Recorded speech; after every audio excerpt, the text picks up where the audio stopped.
नमस्कार, India news के Covid OPD में आप सभी का स्वागत है। मैं हूं आपके साथ प्रिया सिंह सोमवंशी और हर रोज की तरह आज भी हम लेकर हाजिर हैं आपके लिए कोविड ओपीडी। तो अगर आपके मन में कोरोना से जुड़ा सवाल, वैक्सीनेशन से जुड़ा सवाल या कोरोना के बाद आपको कोई समस्या हो रही है उससे जुड़ा सवाल आपके मन में है तो इंडिया न्यूज लगातार एक नंबर फ्लैश कर रहा है।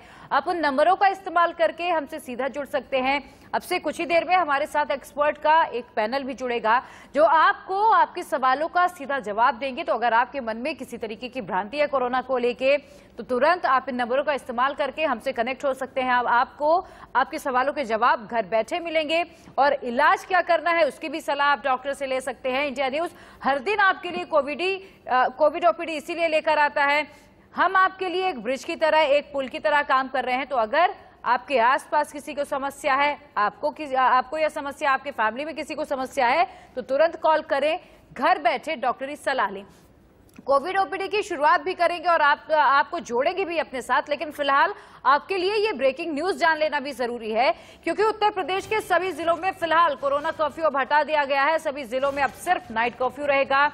अब दिन में यूपी में कोई कोरोना कर्फ्यू नहीं रहेगा और ये फैसला इसीलिए लिया गया है क्योंकि पिछले 24 घंटे में सिर्फ 694 केस कोरोना के उत्तर प्रदेश में दर्ज किए गए हैं। इसके बाद ये राहत भरी खबर है कि अब सभी जगह से, यूपी के सभी जिलों से कोरोना कर्फ्यू फिलहाल हटा दिया गया है। लेकिन इस दौरान सभी जिलों में नाइट कर्फ्यू जारी रहेगा। लेकिन आपको ये समझना होगा कि भले ही अनलॉक शुरू हो गया है, भले ही कोरोना कर्फ्यू हटा दिया गया है, लेकिन सावधानी अभी भी बरतनी है क्योंकि थोड़ी सी ढिलाई हमें जानलेवा साबित हो सकती है, थोड़ी सी लापरवाही हमारे लिए घातक हो सकती है और आप खुद को तो खतरे में डालेंगे, अपने आसपास के लोगों को भी आप खतरे में डाल सकते हैं। इसीलिए हमारी आपसे अपील है, जब तक आप जरूरी ना हो घर से बाहर ना निकले। और अगर पिछले 24 घंटे की हम देश भर में बात करें कि कितने नंबर्स आए हैं तो पिछले 24 घंटे में 86,498 नए कोरोना के मामले सामने आए हैं और देश में 24 घंटे में 2123 लोगों की कोरोना के चलते मौत हुई है। साथ ही 24 घंटे में 1,82,000 मरीज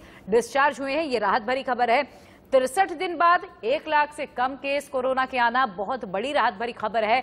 सबसे अच्छी बात यह है कि अब लगातार रिकवरी रेट में इजाफा हो गया है। रिकवरी रेट 94% तक पहुंच गई है। डेथ रेट लगातार कम हो रही है और अगर हम पॉजिटिविटी रेट की बात करें तो ये 5% तक बची है। ये सबसे बड़ी राहत की खबर है कि पिछले करीब 2 महीने के बाद ऐसा पहली बार हुआ है जब 1 लाख से कम आंकड़े सामने आए हैं और 24 घंटे में जो रिकवर मरीज हैं उनकी संख्या बहुत ज्यादा बढ़ी है। 1,82,000 के आसपास लोग पिछले 24 घंटे में रिकवर हुए हैं। अब देखिए, अनलॉक से भारी भीड़ की तस्वीरें भी सामने आने लगी हैं जो डराने लगी हैं। इसीलिए हम आपसे अपील कर रहे थे कि अगर अनलॉक हो जाता है आपको लापरवाही नहीं करनी है। लेकिन जो तस्वीरें आ रही हैं वो बेहद गैर जिम्मेदाराना जो आपका बर्ताव है वो दिखाती है क्योंकि अगर आप लापरवाह हो गए, अगर आपने बाजार में भीड़ लगाई तो आप याद रखिए कि आप अपने साथ कई लोगों को बीमार कर रहे हैं। बढ़ ना जाए बीमारी, ये ध्यान रखिए। भले ही अब दूसरे वेव की लहरें धीरे धीरे दूसरा वेव कमजोर पड़ रहा हो, आंकड़ों में कमी आ रही हो, लेकिन आपको यह समझना है कि तीसरी लहर भी जल्द आने वाली है। देखिए, एक्सपर्ट्स बार बार कह चुके हैं कि थर्ड वेव सेकेंड वेव से बहुत ज्यादा खतरनाक हो सकती है। लेकिन ऐसे में यह है कि सरकार की तैयारी क्या है। सरकार ने तैयारी हालांकि शुरू भी कर दी है और जून से मुफ्त में कोविड वैक्सीन मिलेगी। लेकिन आपको भी उतना सतर्क रहना है, आपकी जिम्मेदारी भी उतनी ही जरूरी है जितनी कि सरकार की, क्योंकि कोरोना को हराना है, हम सबको मिलकर साथ लड़ना है। हम सबकी जिम्मेदारी बनती है कि हम सतर्क रहें, सावधान रहें और कोरोना को हराने में अपने देश की मदद करें। अब देखिए, खतरा की बात यह है, चिंता की बात यह है कि भारत को कोरोना का नया वेरिएंट मिल गया है जिसका नाम B11282 है और कोरोना का नया वेरिएंट गंभीर बीमारी देता है। NIV पुणे को भारत के सैंपल्स में ये कोरोना का नया वेरिएंट मिला है और ये माना जा रहा है कि बेहद खतरनाक है। इसके लक्षण क्या है वो भी समझ लीजिए। कहा जा रहा है इसमें वजन कम हो जाता है, श्वसन तंत्र में वायरस का तेज प्रसार होता है और फेफड़े डैमेज होने लगते हैं। और इसीलिए आप समझ लीजिए कि ये वायरस कितना ज्यादा खतरनाक है। कहा जा रहा है कि कोवैक्सीन तक इस वेरिएंट के खिलाफ भी असरदार है और इसकी 2 डोज से बनी एंटीबॉडी से वेरिएंट को न्यूट्रलाइज किया जा सकता है। और इसीलिए हमारी आपसे अपील है, अगर आप 18 साल से ऊपर हैं और अभी तक आपने वैक्सीनेशन नहीं कराया है तो देर मत कीजिए, तुरंत जाइए वैक्सीन लगवाइए। और देखिए, वैक्सीन अगर आप लगवा लेते तो आप ये समझिए कि आपको एक हथियार मिल रहा है कोरोना से लड़ाई लड़ने के लिए। अब समझ लीजिए कि 14 महीने में किस तरीके से चीजें बदली हैं आपकी जिंदगी में। करीब 3.5 लाख ऐसे लोग हैं जिन्होंने अपनी जान सिर्फ 14 महीने में गंवा दी है और ये सबसे बड़ी चिंता की बात है। ये आंकड़े डराने वाले हैं। मौतों का आंकड़ा हम आपको डेट वाइज बताएंगे। 13 मार्च 2020 को हम आपको बता दें सबसे पहली मौत हुई थी कोरोना के चलते, और 156 दिन बाद 15 अगस्त 2020 में करीब 50,000 लोगों की कोरोना के चलते मौत हो चुकी है। 46 दिन बाद की बात करें 2 अक्टूबर 2020 की, करीब ये आंकड़ा 1 लाख तक पहुंच गया। 95 दिन बाद की बात करें 5 जनवरी 2021 को, तो ये आंकड़ा 1.5 लाख तक पहुंच गया। मौतों का आंकड़ा 1.5 लाख, बहुत बड़ा नंबर।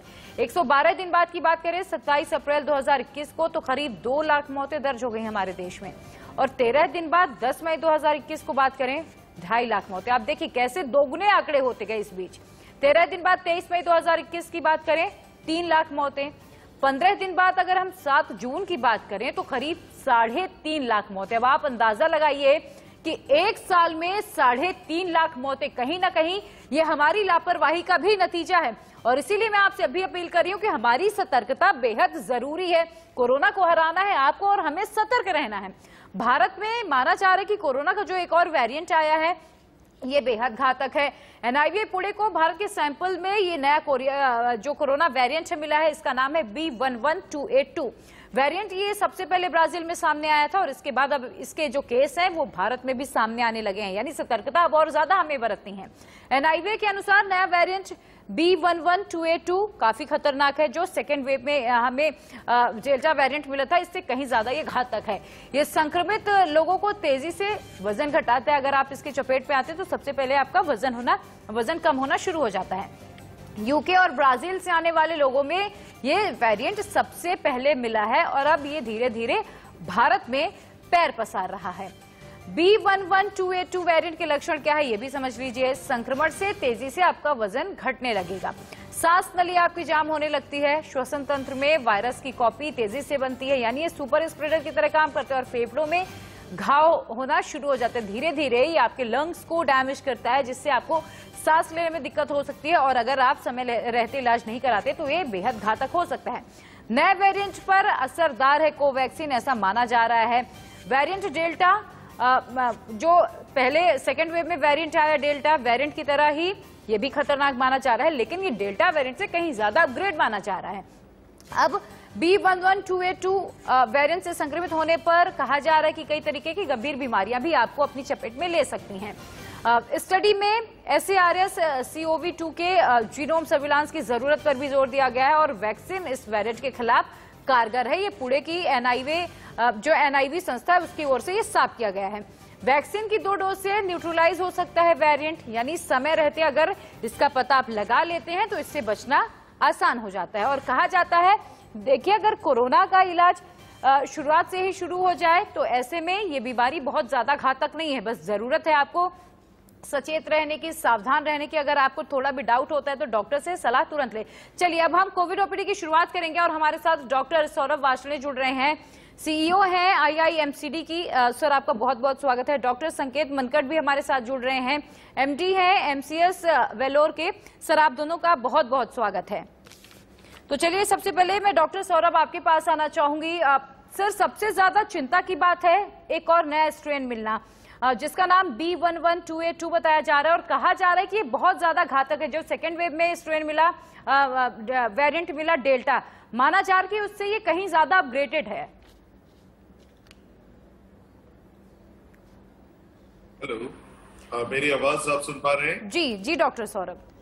जी देखिए ये जो आप बता रहे हैं कि जब से हम कोविड से संघर्ष कर रहे हैं सबसे ये नियमित रूप से देख रहे हैं कि हम एक स्ट्रेन को हैंडल करने में कामयाब होते हैं। हमारे सामने उसके वेरिएंट्स आते जा रहे हैं। ये जो B11282 वेरिएंट अभी रिपोर्ट किया गया है, जो डेल्टा वेरिएंट के बाद रिपोर्ट आया है, तो देखिए एक हमको अहम चीज ये समझनी पड़ेगी कि विषाणु या जीवाणु म्यूटेशन हमेशा होता रहा है, होता रहेगा और ये वेरिएंट्स आते रहेंगे। लेकिन हमको मूल जो बेसिक चीज समझनी है वो ये समझनी है कि हमें सावधानियां क्या बरतनी है, बिल्कुल हमें बचाव क्या करने हैं, और यदि संक्रमण हो जाए तो उसको कैसे जल्दी पहचानना है ताकि उसका उपचार किया जा सके। क्योंकि ये वेरिएंट जो आज आप बात कर रहे हैं B11282 आगे आने वाले समय में हो सकता है और वेरिएंट्स मिले, लेकिन ये एक नई चीज नहीं है कि विषाणु में वायरस में वेरिएशन या म्यूटेशंस होते रहे, ये समय समय होता रहा है, तो हमको इन वेरिएंट से डरना नहीं चाहिए, क्योंकि हमको अपने जो बचाव की प्रक्रिया है उसमें ढील नहीं देनी चाहिए। जैसे मेरा ये निवेदन रहेगा सभी से कि जैसे जैसे अनलॉक प्रक्रिया देश में शुरू हो रही है, हमको यह नहीं मानना चाहिए केसों की संख्या कम होने से या मृत्यु दर कम होने से, मरीजों की अस्पताल में संख्या कम होने से हम संकट से बाहर आ गए हैं। हमें सावधानियां वही रखनी है जो हम नियमित तौर पे करते जा रहे हैं, कि हाथों का साफ रखना, मास्क का पहनना, कम से कम आपस में मिलना और ये दूरी बना के 2 गज की दूरी बना के रखनी, और अपने शारीरिक जो रेजिस्टेंस है, जो इम्यूनिटी है, उसको बना के रखना, चाहे वह शारीरिक स्वास्थ्य हो चाहे वो मानसिक स्वास्थ्य हो। हमें दोनों पे जोर देना पड़ेगा, क्योंकि अभी ये बिल्कुल डॉक्टर सौरभ, कुल मिला के हमें न्यू नॉर्मल को अपनाना है। आप ये समझ लीजिए कि जैसे कोरोना कभी नहीं जाने वाला, इसीलिए मास्क लगाएं, सोशल डिस्टेंसिंग का पालन करें, जरूरत ना हो घर से बाहर ना जाएं। तमाम ये जो न्यू नॉर्मल्स है उसे अपनाने की सख्त जरूरत है। अजय सिलीगुड़ी से हमारे साथ कॉलर जुड़ चुके हैं। अजय, इंडिया न्यूज के कोविड ओपीडी में आपका बहुत बहुत स्वागत है। सवाल क्या है अजय आपका? तो मैडम, मैं 1 महीना जैसा हो गया, मैं हॉस्पिटलाइज हूँ अभी कोविड से। अभी बार बार मेरा पॉजिटिव और कंक्लूसिव रिपोर्ट आ रहा है, ऐसा क्यों? ठीक है, मैं चाहूंगी डॉक्टर संकेत आप इन्हें जवाब दे दें। कहीं ये लॉन्ग टर्म कोविड जैसा तो कुछ नहीं? Can he repeat his question, please? Doctor संकेत, इनका ये सवाल है कि इन्हें कुछ टाइम पहले कोरोना हुआ था, लेकिन पिछले 1 महीने से ये अपना जब रिपोर्ट करा रहे हैं, अपना जांच कराए, तो इनकी रिपोर्ट बार बार पॉजिटिव आ रही है, निगेटिव इनकी रिपोर्ट अब तक आ नहीं पाई है। देखिए, उनको अगर परसिस्टेंट बुखार रहता है, उनका ऑक्सीजन लेवल अगर कम हो रहा है और उनके इंफ्लेमेटरी मार्कर्स जैसे कि सीआरपी, डी डाइमर वगैरह अगर एलिवेटेड हैं, तो उनको चिंता करने की आवश्यकता है। पर अगर उन्हें बुखार नहीं आ रहा है, उनका ऑक्सीजन लेवल ठीक है, उनका सीटी स्कैन नॉर्मल है, उनका सीआरपी लेवल नॉर्मल है और डी डाइमर लेवल नॉर्मल है, तो उनको कोई चिंता करने की आवश्यकता है नहीं। और एज पर नेशनल गाइडलाइन, अगर आप एसिम्प्टोमेटिक हो, आपको कोई तकलीफ नहीं है कोविड की वजह से, या आपके फेफड़े नॉर्मल है, आपके इंफ्लेमेटरी मार्कर्स नॉर्मल है, तो बार बार नेगेटिव रिपोर्ट के लिए वेट करने की जरूरत नहीं है। उनको एक अपने लोकल डॉक्टर, एमडी फिजिशियन के टच में रहना चाहिए और उनके अनुसार आगे के रिपोर्ट्स वगैरह करा के नॉर्मल फॉलोअप करना चाहिए। और जैसे डॉक्टर सौरभ ने कहा कि अपनी इम्यूनिटी बरकरार रखनी है, उनको हेल्दी न्यूट्रिशियस डाइट लेना है। अगर ऑक्सीजन लेवल्स नॉर्मल है तो कोई टेंशन नहीं करनी है, बेड रेस्ट लेना है और अच्छी तरीके से पोस्ट कोविड पीरियड। लेकिन डॉक्टर संकेत, चूंकि अजय के सवाल में मैं भी अपना एक सवाल ऐड ऑन करना चाहूंगी। अगर मान लीजिए किसी की रिपोर्ट निगेटिव लंबे समय तक नहीं आती है, तो क्या ये लॉन्ग टर्म कोविड के लक्षण है? क्या 10 दिनों के बाद, 15 दिनों के बाद जब हमारा आइसोलेशन क्वारंटीन पीरियड खत्म हो जाता है, क्या उसके बाद भी हमसे दूसरों को इन्फेक्शन होने का खतरा बरकरार रहेगा अगर रिपोर्ट हमारी निगेटिव नहीं आती है तो? देखिए, बाय एंड लार्ज सिचुएशन ये है कि जो फर्स्ट वेव था तब ये इलनेस जो थी वो 10 से 14 दिन की मानी जाती थी। अभी आप देखेंगे तो कई पेशेंट्स ऐसे हैं जो पोस्ट कोविड सिंड्रोम में जा रहे हैं लगातार, जो जिन्हें सीवियर सिम्टम से 10 से 14 दिन के बीच में उन लोगों का आईसीयू स्टे रह रहा है बरकरार 15 से 30 दिन के बीच में। ऑक्सीजन लेवल्स नॉर्मल नहीं हो पा रहे हैं कई पेशेंट्स के। ये वो पेशेंट्स हैं जो सीवियर कोविड के कैटेगरी में आते थे, और जैसे जैसे कोविड की ट्रीटमेंट इवॉल्व हुई और जैसे जैसे आईसीयू डेवलपमेंट हुआ, बाईपैप्स हुए, वेंटिलेटर्स वगैरह हुए, तो ये सारे पेशेंट्स हैं जो बचा लिए गए थे और पोस्ट कोविड सिंड्रोम के तौर पर ये पेशेंट्स जाने जाते हैं, जिनको रेसिडुअल ऑक्सीजन लेवल की रिक्वायरमेंट रहती है और घर पे भी उनको ऑक्सीजन लेवल मेंटेन करना पड़ता है एक अच्छे ऑक्सीजन कॉन्सेंट्रेटर की मदद से। जो ये सबसेट ऑफ पेशेंट्स हैं उन्हें पोस्ट कोविड सिंड्रोम कहा जाता है, राइट?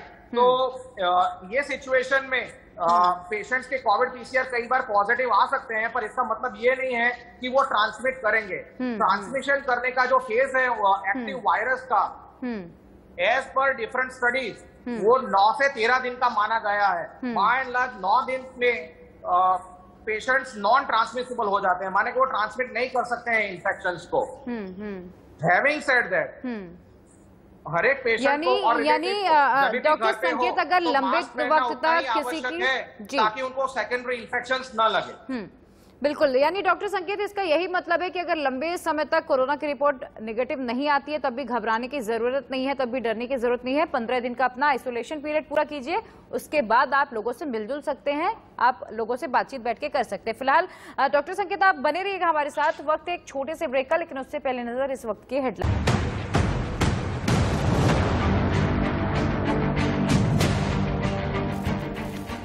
तो इंडिया न्यूज पर कोविड ओपीडी लगातार जारी है। अगर आपके मन में कोरोना से जुड़ा कोई सवाल है तो आप तुरंत इंडिया न्यूज पर जो नंबर फ्लैश हो रहे हैं उनका इस्तेमाल करके हमसे सीधा जुड़ सकते हैं। हमारे साथ डॉक्टर सौरभ और डॉक्टर संकेत बने हुए हैं जो आपको आपके सवाल का सीधा जवाब देंगे। हमारे साथ कॉलर जुड़ चुके हैं, दीप जुड़ चुके हैं, हम उनका सवाल लेना चाहेंगे। दीप, इंडिया न्यूज के कोविड ओपीडी में आपका बहुत बहुत स्वागत है। सवाल क्या है आपका? गुड मॉर्निंग मैम, एक्चुअली मेरा पेट में कोविड हुआ था। आई एम 36 ईयर एज, तो उसके बाद मेरा कुछ ना कुछ कोविड प्रॉब्लम रहता ही है। Covid post covid problem like cold, हर 1-2 हफ्ते बाद कोल्ड कुछ लगा ही रहता है। तो उसके लिए क्या करूं, मतलब बेसिकली ठीक है। डॉक्टर सौरभ, मैं चाहूंगी आप इन्हें जवाब दे दें। ठीक है, देखिए ये जो कोविड का जो संक्रमण है, कोविड का संक्रमण केवल संक्रमण के समय ही आपको प्रभावित नहीं करता है। ये कोविड का संक्रमण जब आप नेगेटिव भी हो जाते हैं, खत्म हो जाता है, उसके बाद भी पोस्ट कोविड सिंड्रोम कहते हैं और पोस्ट कोविड पीरियड कहते हैं। तो इसमें जो शरीर की जो एक वीकनेस है, जो बॉडी की इम्यूनिटी कम होती है, उसको रिकूप करने में समय लगता है। और ये पोस्ट कोविड सिंड्रोम के लक्षण हर आदमी में अलग अलग तरीके के पाए जाते हैं। कुछ लोग पूर्णतः स्वस्थ हो जाते हैं, कुछ लोग हफ्ते लेते हैं, कुछ लोग महीने का समय ले जाते हैं ठीक होने में। तो इसका सबसे महत्वपूर्ण आपको ध्यान रखना है वह यह है कि आप कोविड होने के बाद अपने को पूर्णतः स्वस्थ तब तक नहीं माने जब तक आपके सारे लक्षण खत्म ना हो। अपने पूरा शारीरिक स्वास्थ्य का ध्यान रखें, आपको अपने डाइट का बहुत ध्यान रखना है, आपको बहुत न्यूट्रिशियस डाइट का ध्यान रखना है, कोई भी तली हुई चीज का सेवन ज्यादा ना करें। और पर्टिकुलरली देखिए, ये कोविड की बीमारी को समझना बहुत जरूरी है। इसमें वायरस द्वारा संक्रमण होने पर शरीर में इन्फ्लेमेशन, जिसको सूजन कहते हैं, उसका शुरुआत होती है। ये सूजन नाक से, गले, सांस की नली से होती है, फेफड़ों में चली जाती है।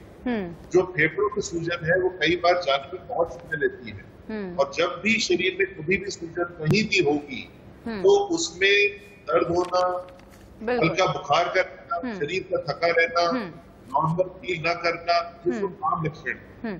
ठीक है डॉक्टर सौरभ, मैं आगे आऊंगी। फिलहाल वक्त एक छोटे से ब्रेक है और आपसे ये समझने की कोशिश करूंगी कि पोस्ट कोविड जो प्रॉब्लम है वो अलग अलग लोगों में अलग अलग क्यों होती है। फिलहाल वक्त एक छोटे से ब्रेक का। Powered by MediBuddy, your health buddy.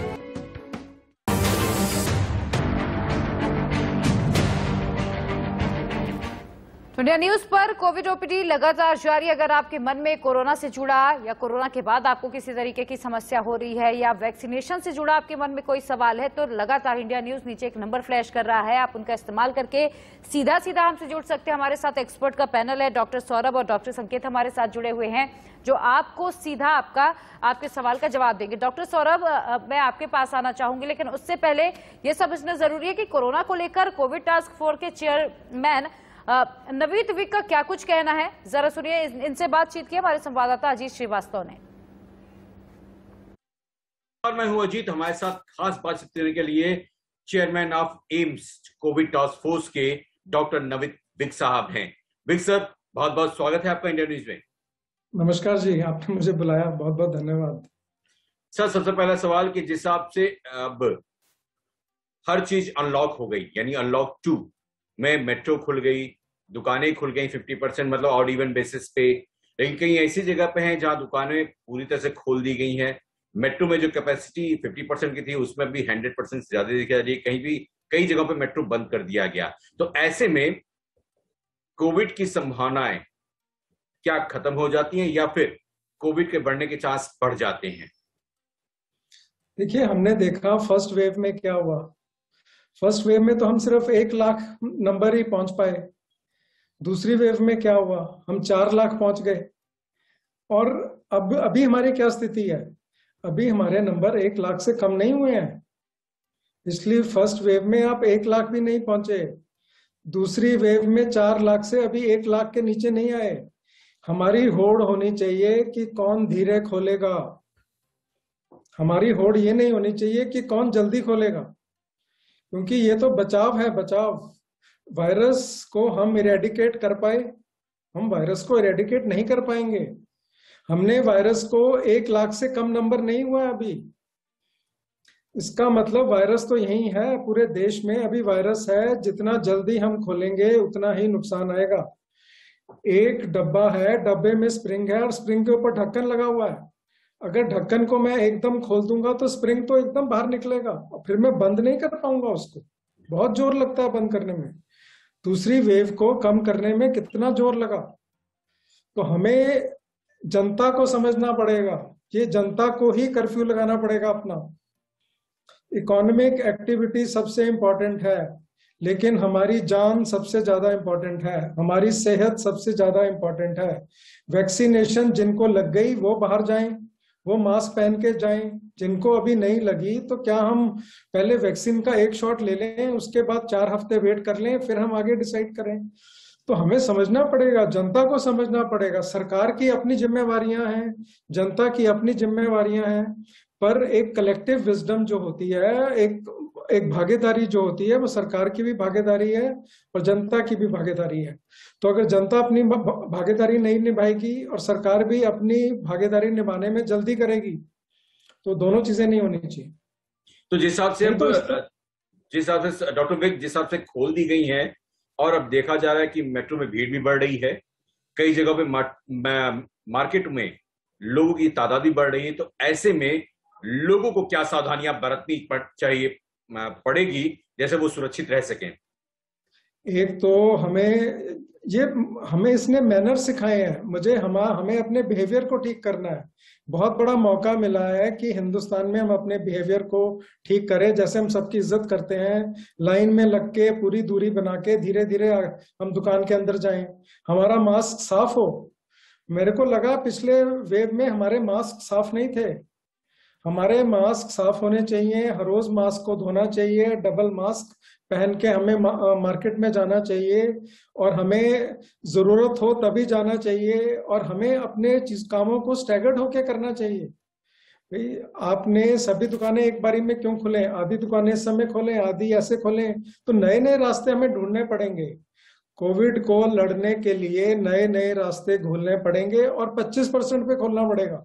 चलिए डॉक्टर विक सर, आपने बहुत अच्छी बातें बताई और लोगों तक जागरूक किया कि कैसे अपने आप को सुरक्षित कर सकते हैं, क्योंकि आने वाले समय में जब वैक्सीनेशन कार्यक्रम 21 जून से 18-44 वर्षों का शुरू होगा और ये पूरा दिवाली तक यानी नवंबर तक चलेगा, तो उसमें सावधानियां आपको पूरी तरह से बरतनी होंगी। और आने वाले समय में ये भी हो सकता है कि नए बूस्टर डोजेस कंपनी के और आ जाए, जैसे आपकी इम्यून सिस्टम बढ़ सकती है, उसका भी ख्याल आपको रखना पड़ेगा। तो अजीत को दीजिए इजाजत, देखते रहिए आप इंडिया न्यूज। चलिए, हमारे साथ लगातार डॉक्टर सौरभ और डॉक्टर संकेत जुड़े हुए हैं। डॉक्टर सौरभ, मैं आपके पास आना चाहूंगी, क्योंकि जैसा कि अभी डॉक्टर नवनीत ने भी कहा कि लोगों को सबसे पहले समझना होगा कि आपको सतर्कता जरूरी है। अभी डॉक्टर सौरभ, आप पोस्ट कोविड की बात कर रहे थे कि अलग अलग लोगों में अलग अलग तरह से पोस्ट कोविड के लक्षण दिखाई देते हैं, तो क्या हमें ये मान लेना चाहिए कि अगर हमें कोरोना हुआ है तो हमें पोस्ट कोविड प्रॉब्लम्स होने ही वाली हैं? क्या इसकी तैयारी पहले से की जा सकती है कि हम उससे बच सकें? देखिए, ऐसा है कि जो हम पोस्ट कोविड सिंड्रोम की बात कर रहे थे, ये जरूरी नहीं है कि पोस्ट कोविड सिंड्रोम उन्हीं लोगों में पाया जाए जो सिम्टोमेटिक थे। जो लोग एसिम्टोमेटिक रहे हैं उन्हें भी पोस्ट कोविड सिंड्रोम हो सकता है, क्योंकि ये पोस्ट कोविड सिंड्रोम, जैसा मैं समझाना चाह रहा था, कि जो कीटाणु का संक्रमण होता है उससे सूजन आती है। अब ये सूजन पूर्णतः ये तो खत्म नहीं होगी। आप सुनते होंगे कि हम ये सारे टेस्ट कराते हैं जिनको इन्फ्लेमेटरी मार्कर्स कहते हैं, जैसे रिएक्टिव प्रोटीन, इंटरल्यूकिन-6 या सेरोफेरेटिन, जो ये जांचें होती हैं, ये केवल सूजन की मात्रा को बताते हैं, लेकिन ये पूरा खत्म नहीं होते आपके आरटीपीसीआर नेगेटिव आने के बाद भी। तो कुछ लोगों में ये सूजन बनी रहती है, जिसको हम मल्टी सिस्टम इन्फ्लेमेटरी सिंड्रोम कहते हैं। ये शरीर के विभिन्न भागों में, जैसे हार्ट में, लंग में, किडनी में, स्किन में, ब्रेन में, ये सूजन थोड़ी बनी रहती है। जब सूजन बनी रहती है तो शरीर का थकान रहना, हल्का बुखार रहना, खाने का मन न करना, महसूस करना, कई लोगों में ये हफ्तों तक रहता है। इसको हम पोस्ट कोविड सिंड्रोम कहते हैं। और इसको जैसे इसके अलावा हम देख रहे हैं जो मरीज बहुत ही सघन चिकित्सालय में या इंटेंसिव केयर में जाते हैं, उनके अंदर PICS हम लोग कहते हैं, इसको पोस्ट इंटेंसिव केयर सिंड्रोम कहा जाता है। ये जो लोग एक सघन चिकित्सा में रह चुके होते हैं, जो उस अवधि को पूरी तरीके से झेल चुके होते हैं और ठीक होके आते हैं, वे कई हफ्तों तक बीमार महसूस करते हैं। तो ये भी एक डॉक्यूमेंटेड फैक्ट है। तो ऐसे भी मरीज हमारे पास हैं जो ठीक हो गए लेकिन फिर भी अपने को ठीक महसूस नहीं करते हैं। एक फिर होता है पोस्ट ट्रॉमेटिक सिंड्रोम, जो लोग बहुत ही गंभीर स्थिति से निकल के आते हैं, कई हफ्तों तक मानसिक तौर पे अपने को बीमार मानते हैं। तो ये पोस्ट कोविड सिंड्रोम के तीनों कंपोनेंट हैं। कुछ शारीरिक इसके लक्षण है, कुछ मानसिक लक्षण है। और इसमें यदि आपको ऐसा महसूस होता है तो हमको पूरा ध्यान रखना पड़ेगा कि हम कम से कम बाहर निकलें, हम लोगों से कम मिलें, हम मास्क लगा के रहें, हम अपने आहार का पूरा ध्यान रखें। और कोई भी लक्षण होता है इसका सिम्टोमेटिक ट्रीटमेंट होगा अपने डॉक्टर के संरक्षण में और एक चिकित्सक परामर्श के। यानी कुल मिलाकर सबसे ज्यादा जरूरी है कि अपने खान पान का ध्यान दें। आरपी गुप्ता हमारे साथ, हमारे कॉलर जुड़ चुके हैं। आरपी गुप्ता, आपका बहुत बहुत स्वागत इंडिया न्यूज के कोविड ओपीडी में। आपका सवाल क्या है? जी, मेरा सवाल ये है, मैंने कोविड की 9 मार्च को मैंने एक डोज ली थी और 14 अप्रैल को मैं पॉजिटिव हुआ, 19 को मैं एडमिट हुआ, 26 अप्रैल को डिस्चार्ज हो गया, मैं ठीक हो गया। अब मुझे सेकेंड डोज कब लगवानी चाहिए? ठीक है, मैं चाहूंगी डॉक्टर संकेत आप जवाब दे दें। हाँ, can you repeat the question? आप बात करा दीजिए। आरपी गुप्ता, एक बार आप अपना सवाल फिर से दोहरा दें। वो टीवी पे आ रहा है मैडम। आप अपना सवाल एक बार फिर से दोहरा दें। ओके, मैंने 9 मार्च को कोविडशील्ड का फर्स्ट डोज लिया था और मैंने 9 मार्च को कोविडशील्ड का फर्स्ट डोज लिया था और मैं 14 अप्रैल को पॉजिटिव हुआ। 19 अप्रैल को मैं हॉस्पिटल में एडमिट रहा, 26 अप्रैल को मैं ठीक होके डिस्चार्ज आ गया। तो आपको सेकंड डोज कब लेनी है? ठीक है, डॉक्टर संकेत ये जानना चाह रहे हैं कि पहले 9 मार्च को एक बार इन्होंने एक डोज ले ली वैक्सीन की, कोविशील्ड ली थी, और उसके बाद ये अप्रैल में बीमार हो गए, 29 अप्रैल को ये कोविड से ठीक होकर वापस आ गए। अब इनका सवाल ये है कि इन्हें दूसरी डोज कब लेनी चाहिए? दूसरी डोज उनकी होगी 3 महीने के बाद, क्योंकि ये जो गाइडलाइंस है अपनी नेशनल गाइडलाइंस, उसके मुताबिक अगर कोई भी इंडिविजुअल अगर इनिशियली सिंगल डोज लेता है और बीच में अगर कोविड-19 का इन्फेक्शन होता है तो गाइडलाइंस के मुताबिक उनको कोविशील्ड का डोज नेक्स्ट 3 महीने के बाद लगेगा। उम्मीद करते हैं आरपी गुप्ता आपको सवाल का आपके जवाब मिल गया होगा। डॉक्टर संकेत, उत्तर प्रदेश सरकार ने एक बहुत ही सराहनीय पहल की है और ये कहा है कि कोई भी डॉक्टर अब किसी भी हॉस्पिटल में प्रशासनिक कार्य नहीं करेंगे, डॉक्टर सिर्फ इलाज करेंगे और इसके लिए अलग से एक टीम हायर की जाएगी। इस फैसले को आप किस तरह से देखते हैं?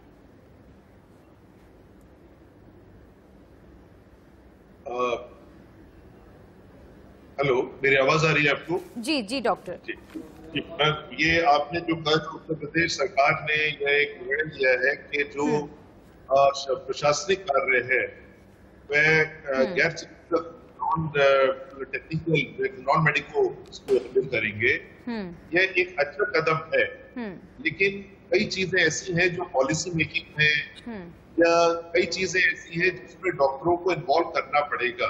मुझे लगता है कि एक जैसे हम लोग यदि बाहर का विश्व का एक एडमिनिस्ट्रेटिव स्ट्रक्चर देखें तो वहाँ हॉस्पिटल मैनेजर्स का कंसेप्ट पुराना है और जो रोज की जो कार्यशाला है, रोज की जो एक्टिविटीज है, डेली जो एडमिनिस्ट्रेटिव है, उसके लिए हॉस्पिटल मैनेजर कारगर हो सकते हैं। लेकिन जो पॉलिसी मेकिंग डिसीजंस अस्पतालों के लिए होते हैं उसमें डॉक्टरों का सहयोग बहुत आवश्यक है, क्योंकि एक टेक्निकल आदमी ही, प्रोफेशनल आदमी ही आगे के लिए विजन या प्लानिंग कर सकते हैं। बट रोज के कार्यक्रम को संचालित करने के लिए हॉस्पिटल मैनेजर का कंसेप्ट नया नहीं है और बहुत अच्छी सोच है।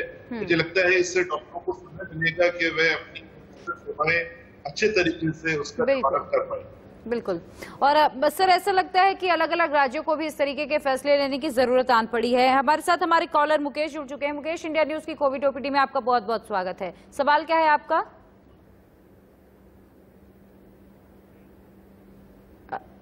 लोकेश, आप मुझे सुन पा रहे हैं? लोकेश, आप जी लोकेश बोलें।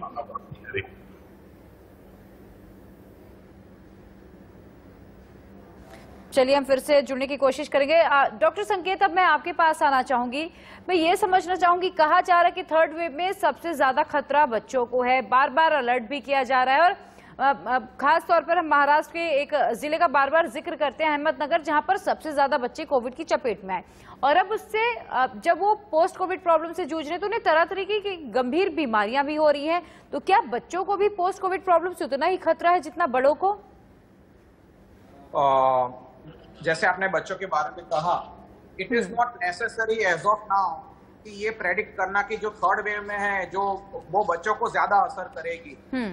ये हाइपोथेसिस लगाना कि बच्चों को ज्यादा असर करेगी वो एक ओवर स्टेटमेंट हो जाए।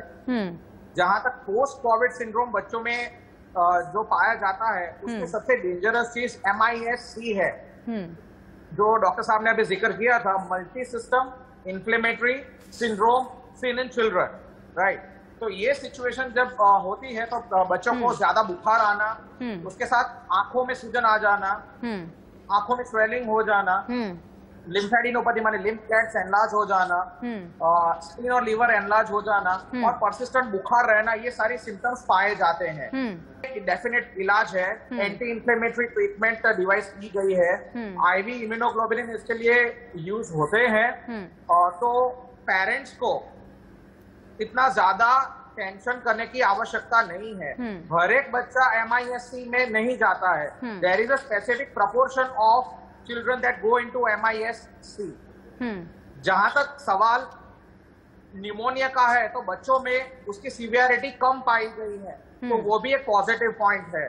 तो जो थर्ड वेव है जिसको अपने एप्रीहेंड कर रहे हैं, एंटिसिपेट कर रहे हैं, तो अपने आशा रखते हैं कि अपने अच्छे कोविड स्पेसिफिक बिहेवियर से अपने वो थर्ड वेव को टोटली अवॉइड करें, ताकि जो हमारे बच्चों के लिए डेंजर बन सकता है तो वो चीजें भी अपने उसको कंट्रोल में ले ले। वन मोर थिंग कि अभी जो वैक्सीन के ट्रायल्स चल रहे हैं वो बच्चों में भी अभी ट्रायल्स शुरू कर दिए गए हैं। कोवैक्सीन का ट्रायल बच्चों के लिए चल रहा है, फाइजर का वैक्सीन और मॉडर्ना का जो ट्रायल हुआ है अमेरिका में उसके भी रिजल्ट्स एक्सपेक्टेड है। सो थर्ड वेव से पहले अगर अपने हाथ में वैक्सीन आ जाती हैं और स्पेसिफिक वैक्सीन डोज अपने अगर बच्चों को भी दे पाए तो अपने थर्ड वेव से बच्चों को भी निकाल सकेंगे। ठीक है। So it is very imperative ji doctor, as adult अपने कोविड स्पेसिफिक बिहेवियर माने SMS भी करें, माने सोशल डिस्टेंसिंग, मास्क और वैक्सीनेशन करें, ताकि अपने बच्चों को थर्ड वीक जो थर्ड वेव आ रहा है उसमें से बचा ले। ठीक है। डॉक्टर सौरभ और डॉक्टर संकेत, आप दोनों हमारे साथ बने रहिएगा। हमारे कॉलर सुमित भी जुड़े हैं दिल्ली से। सुमित, आप भी बने रहिएगा। फिलहाल वक्त एक हेडलाइंस का।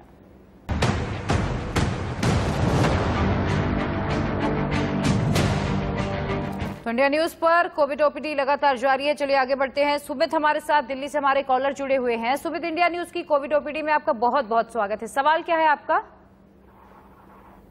मुझे ये पूछना था कि जो कोविड वैक्सीन जो भी लग रही है ये मतलब कब तक लगेगी, मतलब जैसे मतलब इसका इफेक्टिवनेस जो है वो कब तक रहेगा, मतलब और कितनी बार हमें लगवानी पड़ेगी इसको? ठीक है। डॉक्टर सौरभ, मैं चाहूंगी आप जवाब दे दें। मैम थोड़ा आवाज इनकी ब्रेक किया। डॉक्टर सौरभ, इनका ये सवाल है कि इन्हें कोरोना की वैक्सीन अगर इन्होंने लगवा दी है तो इन्हें दूसरी डोज कब लगवानी चाहिए, इसके बाद बूस्टर डोज इन्हें कब लेना चाहिए, क्या बूस्टर डोज लेना जरूरी है और अगर एक बार वैक्सीनेट हो गए तो कितने दिन तक उसका असर रहेगा? देखिए जैसे और बीमारी के लिए टीकाकरण होता है, इसका टीकाकरण का शेड्यूल एक बना हुआ है जो एक वैज्ञानिक परीक्षणों के आधार पर बना है। अभी भारत में 2 वैक्सीन लगाई जा रही हैं, कोविशील्ड और कोवैक्सीन। अब इन्होंने पहली वैक्सीन कोविशील्ड ली है, तो जो भारत सरकार के अभी मानक है उसके हिसाब से 89 डेज के बाद 3 महीने के बाद उनको सेकेंड डोज लेनी है, पहली डोज और सेकेंड डोज के बीच। और यदि इन्होंने कोवैक्सीन की पहली डोज ली है तो वह उनको 28 से 30 दिन 4 हफ्ते के बाद सेकेंड डोज लेनी।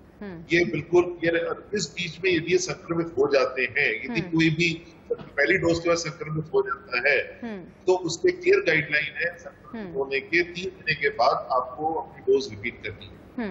तो इसमें ये अपना देख लें कि उन्होंने कोविशील्ड किया या कोवैक्सीन ली है। ये मानक थोड़ा चेंज टाइम टू टाइम होते रहते हैं। जो ये चेंज होते हैं ये वैज्ञानिक परीक्षणों और उनके ऑब्जर्वेशन के हिसाब से ड्यूरेशन यानी धीरे धीरे जैसे जी डॉक्टर सौरभ, यानी जैसे रिसर्च बढ़ती जाती है वैसे हो सकता है कि तरीके बदलते जाएं। डॉक्टर सौरभ और डॉक्टर संकेत, आप दोनों का बहुत बहुत शुक्रिया हमारे साथ जुड़ने के लिए इस तमाम चर्चा में और दर्शकों को उनके सवालों का जवाब देने के लिए।